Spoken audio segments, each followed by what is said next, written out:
لا يزال الكون كتاباً مغلقاً استحكمت صفحاته العقل البشري منذ آلاف السنين، وبات العلماء فيه يعمهون، ألا وأن هذا المنظور المتاهي له هو سر عظمته والذي أضفى عليه صفات اللغز والغموض.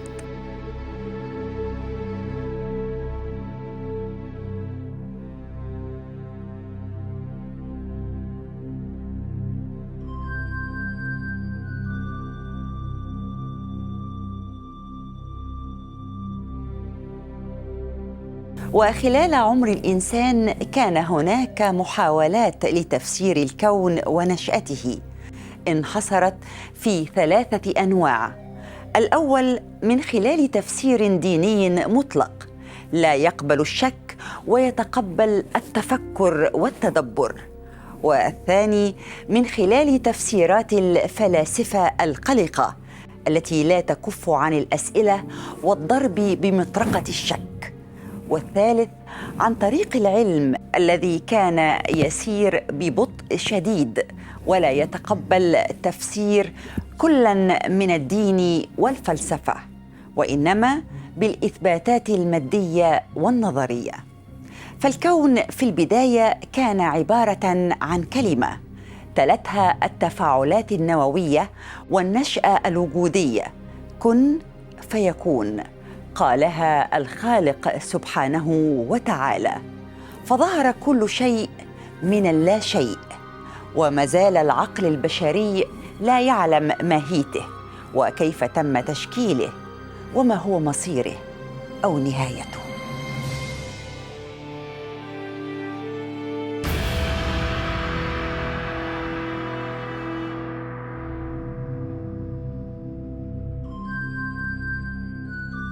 بدأ كل شيء ما ندركه وما لا ندركه بنقطة كثيفة متناهية الصغر شديدة الحرارة والكثافة، وفي غضون جزء صغير جدا من الثانية حدث لها تضخم كنفخة عظيمة وانفجار بسرعة لا يمكن تصورها قبل أكثر من 13.8 مليار سنة، لتصبح أكبر من حجمها الحقيقي بمليارات المرات. وظل الكون كثيفاً طيلة السنوات 380 ألف اللاحقة إلى حد لا يسمح حتى بعبور الضوء، وكان الكون حينها معتماً وساخناً يتكون من جسيمات متناثرة، وأدق وصف للمادة التي نشأ منها الكون أنها دخان. قال الله سبحانه وتعالى في كتابه العزيز: بسم الله الرحمن الرحيم ثم استوى إلى السماء وهي دخان فقال لها وللأرض ائتيا طوعا أو كرها قالتا أتينا طائعين. صدق الله العظيم. وعندما بلغت درجات الحرارة حد يسمح بتكون ذرات الهيدروجين الأولى، أصبح الكون شفافاً وانطلقت منه الإشعاعات في جميع الاتجاهات، وشيئاً فشيئاً تطور الكون ليصبح كما نعهده الآن، حيث تشغل فضائه الشاسع كتل من الجسيمات والأتربة والنجوم والثقوب السوداء والمجرات والإشعاعات وأشكال أخرى من المادة والطاقة. وهذا هو مضمون نظرية الانفجار العظيم التي تفسر نشأة الكون ومراحلها المختلفة.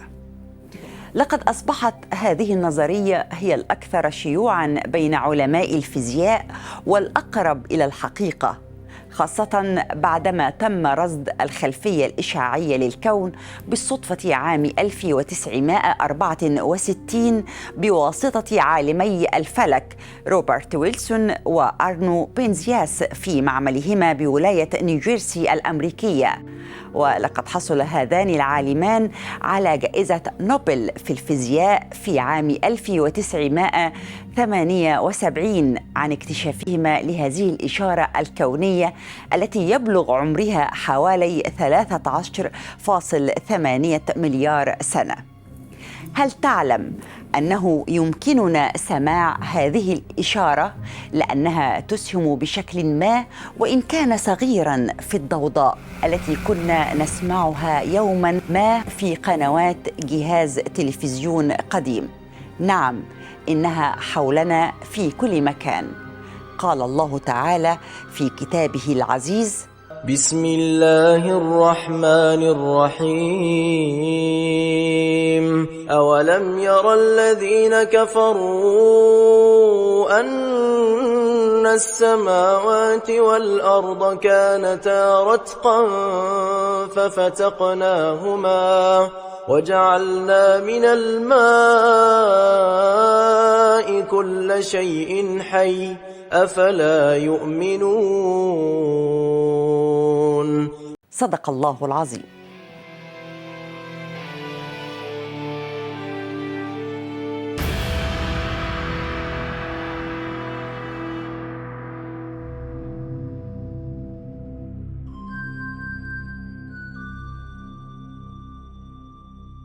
بعد الانفجار العظيم اشتد اتساع الكون وتضخم تضخما كبيرا جدا، وهنا ظهرت نظرية التضخم الكوني لمحاولة الإجابة على ألغاز محيرة لم يجد لها العلماء تفسيرا واضحا، حيث تفسر النظرية كثيرا من الظواهر الفيزيائية للكون عندما كان عمره جزءا صغيرا جدا جدا من الثانية، والفترة الزمنية بعد حدوث الانفجار العظيم.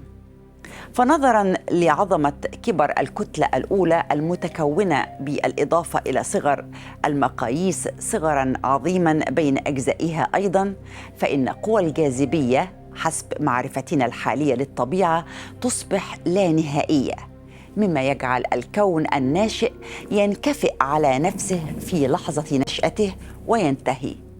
لهذا اقترح أحد الفيزيائيين وهو ألان جوث مرحلة قصيرة يفترض فيها حدوث تضخم كوني غير عادي، أبعد الأجزاء عن بعضها البعض لفترة وجيزة تكفي للتغلب على قوة الجاذبية وتؤدي إلى نشأة الكون بعد تلك المرحلة القصيرة التي قد تكون قد حدثت عندما كان عمر الكون أقل من ثانية. تفترض النظرية أن تمدد الكون استمر ولكن بمعدل منخفض جدا، بحيث يسمح بتكون الجسيمات الأولية من بروتونات وإلكترونات، ثم تكون منها الهيدروجين والهيليوم. وكذا أخبرنا الله سبحانه وتعالى في كتابه الحكيم عن اتساع الكون فقال: بسم الله الرحمن الرحيم. والسماء بنيناها بأيد وإنا لموسعون. صدق الله العظيم.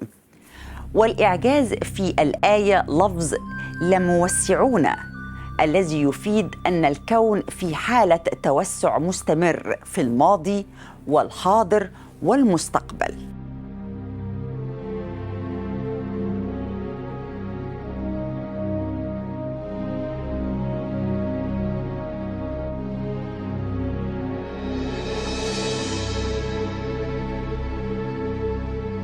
حالة الكون في اللحظات الأولى للانفجار العظيم مبهمة وغير مفهومة، ولا تزال مجالاً للبحث.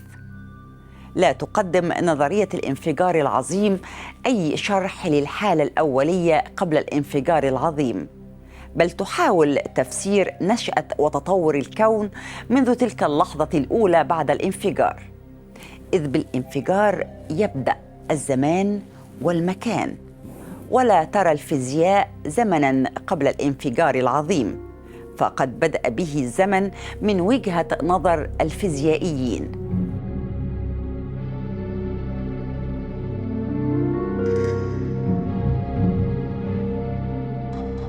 بعض العلماء يفترضون أن الانفجار الكبير لم يكن البداية، بل كان نقطة تحول في دورة لا متناهية من التوسع والانكماش وفقاً لنظرية الارتداد الكبير، بينما يرى آخرون أن الانفجار الكبير كان مجرد نقطة انعكاس لكون موازن يتمدد في الجهة المقابلة لكوننا ويمضي فيه الزمن عكسياً. نظرية أخرى تفترض أن الانفجار الكبير هو نقطة تحول في عمر الكون الذي كان وسيظل يتمدد إلى الأبد.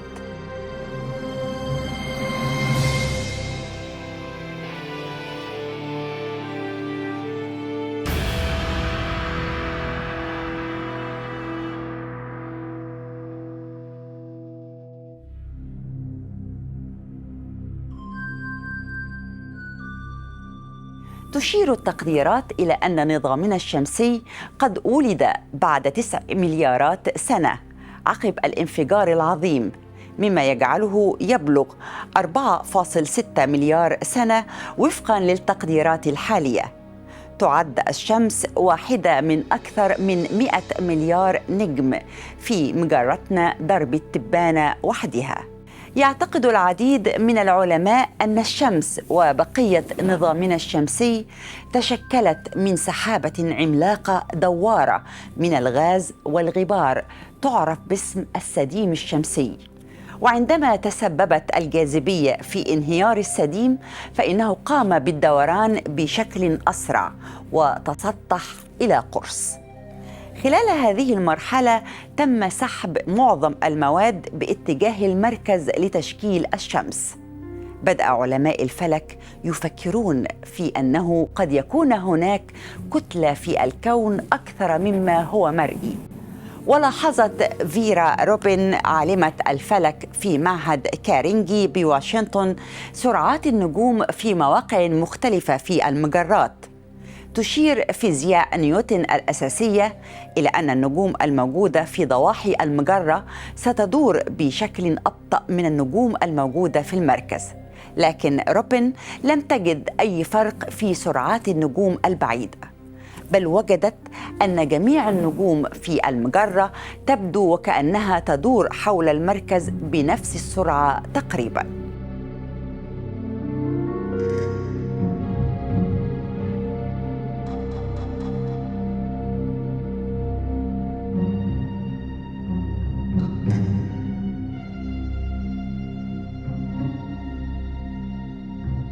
أصبحت هذه الكتلة الغامضة وغير المرئية تعرف باسم المادة المظلمة، وافترض العلماء وجود هذه المادة لأن جميع الكتل في المجرة من نجوم وسدم وثقوب سوداء وغيرها مجتمعة لا يمكنها توليد الجاذبية الكافية لتفسير الحركة داخل المجرات وفيما بينها.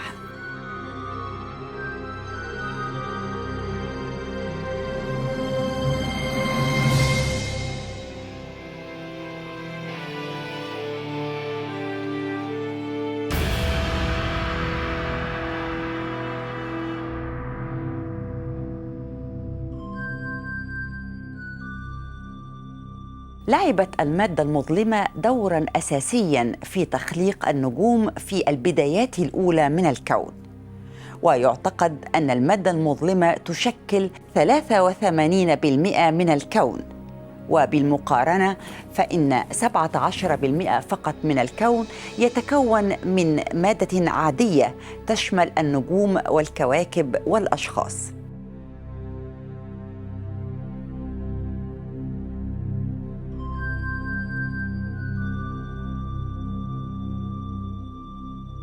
من الصعب اكتشاف جسيمات المادة المظلمة مباشرة، حيث أن تأثرها وتفاعلها مع المادة العادية ضعيف جدا، كما لو كان ليس لها وجود. وإذا كانت المادة المظلمة تتكون من جزيئات دون ذرية، فإن الملايين وربما المليارات من هذه الجسيمات يجب أن تمر عبر كل سنتيمتر مربع من الأرض كل ثانية. مليارات من تلك الجسيمات تمر خلال جسدك ولا تشعر بها.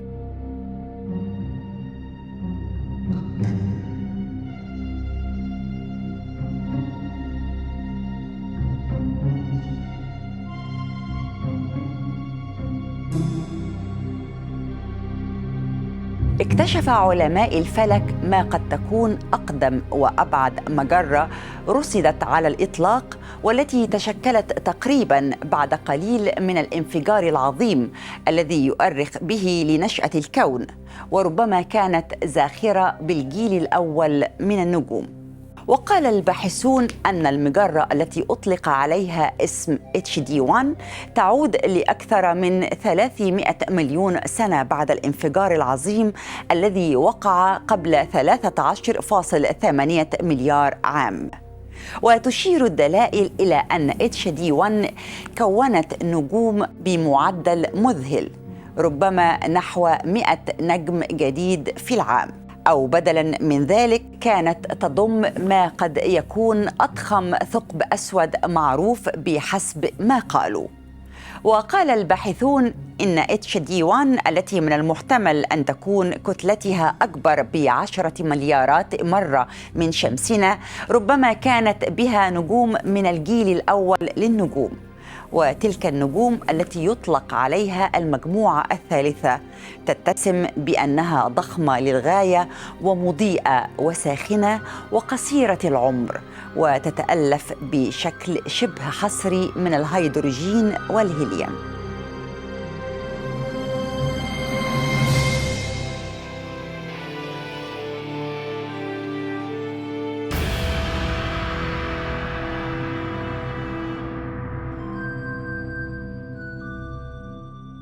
تلسكوب جيمس ويب الذي تملكه وكالة ناسا للفضاء وتبلغ قيمته 10 مليارات دولار، وينظر إليه على أنه خليفة تلسكوب هابل الشهير. يتكون قلب التلسكوب من مرآة مقعرة قطرها 6 أمتار ونصف، تتألف من 18 مرآة سداسية، وهي مصنوعة من البريليوم المعدني النادر، وتم طلاؤها بالذهب للانعكاس الأمثل للأشعة تحت الحمراء القادمة من أعماق الكون. بالإضافة إلى ذلك تم إضافة مجسات دقيقة إلى التلسكوب، والتي تخدم بشكل أساسي غرضين هامين، هما التقاط صور لأجسام في الفضاء وتحليل الإشعاع باستخدام التحليل الطيفي من أجل فهم الخصائص الفيزيائية والكيميائية للمواد الكونية. يتم حماية المرآة والمجسات الحساسة من الحرارة بواسطة درع خاص من 5 طبقات، والذي يشبه الشراع ويمكن تمديده إلى حجم ملعب تنس. ويتكون من أغشية شعر رقيقة مصنوعة من مادة الكابتون، وهي مادة معروفة بمقاومتها للحرارة والبرودة. وهذا هام جدا، لأن جانب الدرع المواجه للشمس تصل درجة حرارته إلى 110 درجة حرارة، والجانب الآخر تصل درجة برودته إلى حوالي 235 درجة تحت الصفر.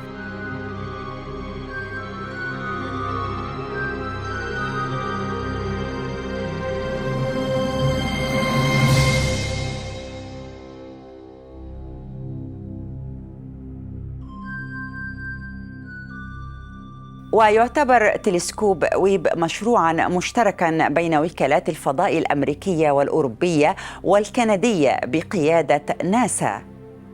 ووجه تلسكوب ويب بحيث يرصد السماء في طيف الأشعة تحت الحمراء، وذلك الضوء الكامن على مسافات لا تدركها العين المجردة. وسيتمكن تلسكوب ويب بذلك من صبر أعماق الكون بدرجة أكبر مما كان يستطيع تلسكوب هابل السابق، ومن ثم الوقوف على أحداث وقعت في أزمنة غابرة قبل نحو 13.5 مليار عام.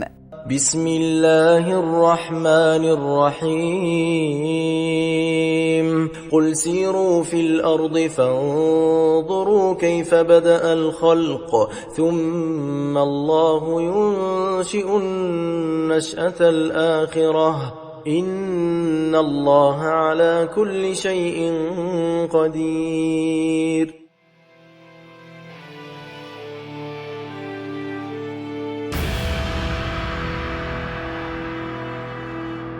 ناسا تكشف تفاصيل أعمق صورة لبداية الكون. أول صورة بالألوان الكاملة من تلسكوب جيمس ويب الفضائي، وهي صورة لعنقود من المجرات تعرض لمحة هي الأكثر تفصيلاً على الإطلاق للكون في طوره الأول. وقالت ناسا أن هذه الصورة هي أعمق وأوضح صورة بالأشعة تحت الحمراء للكون البعيد حتى الآن. وأظهرت الصورة سلسلة مجرات عمرها 4.6 مليار عام يطلق عليها اسم سماكس O723، والتي تعمل كتلتها المجمعة بمثابة عدسة جاذبية تشوه الفضاء لتضخم بدرجة كبيرة الضوء القادم من مجرات بعيدة خلفها. وقد التقطت الصورة المليئة بالتفاصيل إثر مراقبة استمرت 12 ساعة ونصف ساعة، وهي تظهر آلاف المجرات تضم في قلبها آلاف الهياكل التي لم ترى سابقاً بحسب وكالة ناسا. كما التقط تلسكوب جيمس ويب الفضائي التابع لناسا صورة لأبعد نجم معروف في الكون اسمه إيريندل على بعد حوالي 28 مليار سنة ضوئية من الأرض، وهذا بعد أكثر من 10 مليارات سنة ضوئية من أبعد نجم رآه علماء الفلك. ووصف النجم الذي استغرق ضوئه 12.9 مليار سنة ضوئية للوصول إلى الأرض بأنه خافت جدا، لدرجة أنه كانت صدفة محظوظة سمحت لهم برصد إيريندل بواسطة تلسكوب هابل الفضائي، ثم ملاحظته مرة أخرى باستخدام ويب في 30 يوليو الذي صور في ضوء الأشعة فوق البنفسجية المرئية مقارنة بالأشعة تحت الحمراء في ويب. وقال الخبراء أن النجم مرئي لأنه يتماشى تماماً مع العنقود المجري لتوفير أقصى قدر ممكن من التكبير. ونظراً لأن الضوء يستغرق وقتاً في السفر، فإن صورة ويب الجديدة هذه تظهر إيريندل كما كان بعد حوالي 900 مليون سنة من الانفجار العظيم.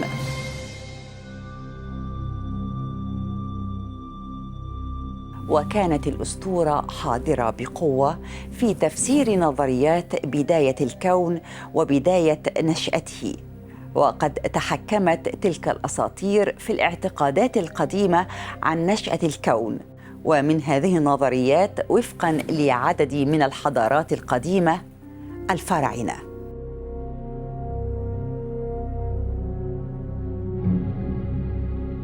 بدأ الخلق في الحضارة المصرية القديمة بوجود المحيط الأزلي أو المياه الأزلية، والتي تطفو على سطحها بيضة ذهبية ضخمة، وهي البيضة الكونية التي تتبناها أساطير عدة حول نشوء الكون. وبانفجار هذه البيضة خرج منها الإله آتوم الإله الأول، وعطس آتوم فخلق بقوة صوته الإله شو إله الهواء، ثم بصق بعدها فظهرت إلهة الندى تفنوت ليكون بذلك الجيل الأول من الآلهة.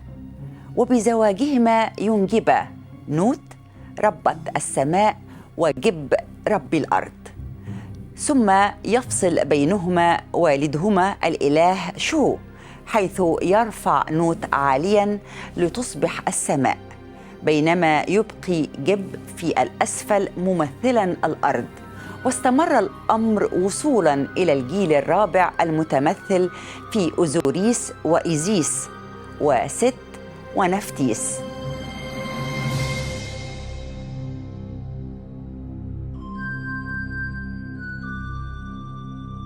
الأسطورة السومرية تقول إن العالم كان فراغاً ولم يكن فيه سوى الإلهة نامو ربة الماء، والتي ولدت ذكراً اسمه آن رب السماء، وأنثى اسمها كي ربة الأرض.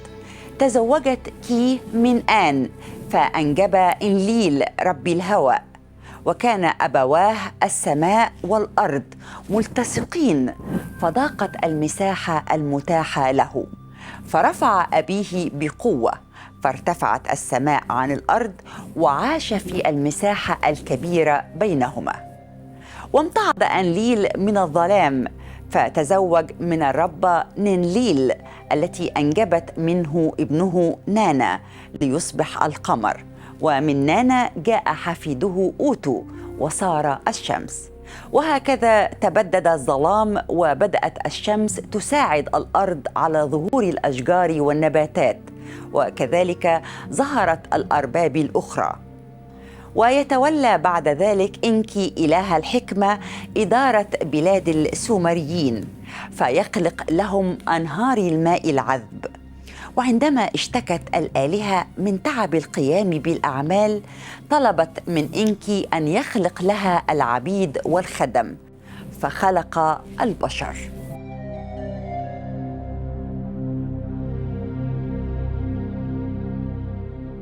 يعتبر كياوس في علم الكونيات الإغريقي والأساطير الإغريقية الأقدم للخلق، الفراغ الأولي أو الهاوية المظلمة التي وجد منها كل شيء. يشير كياوس بشكل عام إلى الحالة الأصلية للأشياء كيفما تخيلناها، أما المعنى الحديث له فهو مشتق من كتابات أوفيد الذي اعتبره المادة الأولية التي لا شكل لها والتي خلق منها النظام الكوني. وقد تم استخدام هذا المفهوم في تفسير قصة الخلق الموجودة في الكتاب الأول من العهد القديم المسمى كتاب التكوين. وتقول الأساطير الإغريقية أن كاوس ولد أو أنتج الأرض، والتي ارتفعت منها السماء المرصعة بالنجوم والملبدة بالغيوم، وتجسد الأم الأرض بالإلهة جايا، والسماء الأب بالإله أورانوس ابن جايا وزوجها.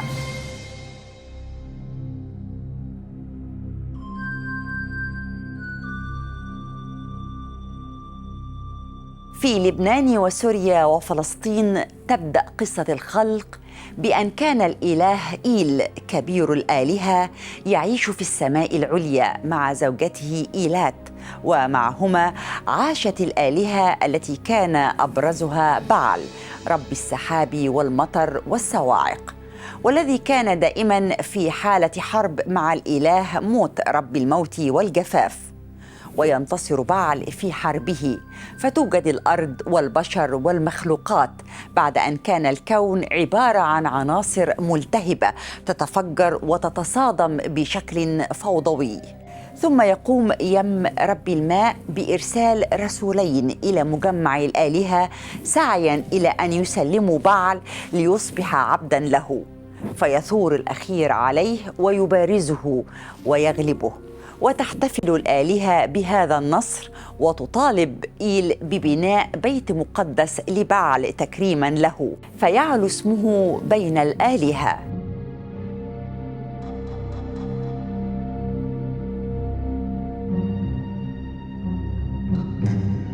أرجع الفرس خلق العالم إلى اتحاد العناصر الأربعة: الماء والنار والهواء والتراب، وقدسوا هذه العناصر فحرموا إحراق جثث الموتى أو دفنها.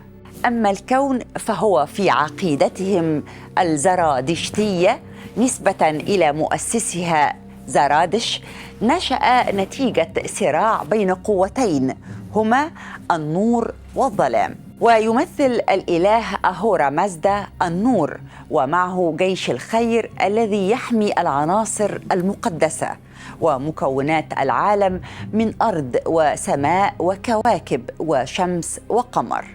وكذلك قيم الخير والحق والحكمة وكل القيم الطيبة، بينما يقود الظلام هيرمان ومعه جيش الظلام والشر وأتباعه بني الشيطان وقيم الشر والكذب والتكبر والصفات السيئة.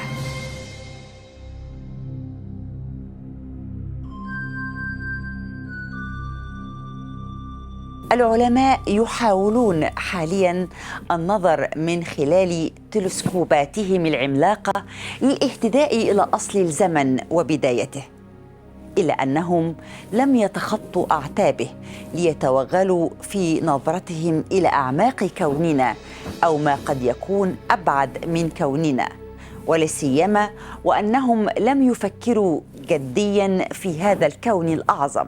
فإذ كانوا قد تاهوا في بلايين السنين من عمر وأبعاد كوننا، فما بالهم في تريليونات السنين من عمر وأبعاد الكون الأعظم؟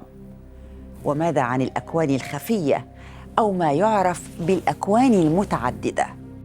الحمد لله رب العالمين قد تحوي إشارة لحقيقة الأكوان المتعددة أو العوالم المتعددة من خلال كلمة العالمين. هذه الكلمة هي جمع كلمة عالم، فربما يوجد ما وراء كوننا، وقد يكون علم الكون الأعظم أو الكون الأم علم الألفية الرابعة أو الخامسة، ويظل أيضاً علماً نظرياً وسيصعب التنبؤ بمصيره أو وجوده.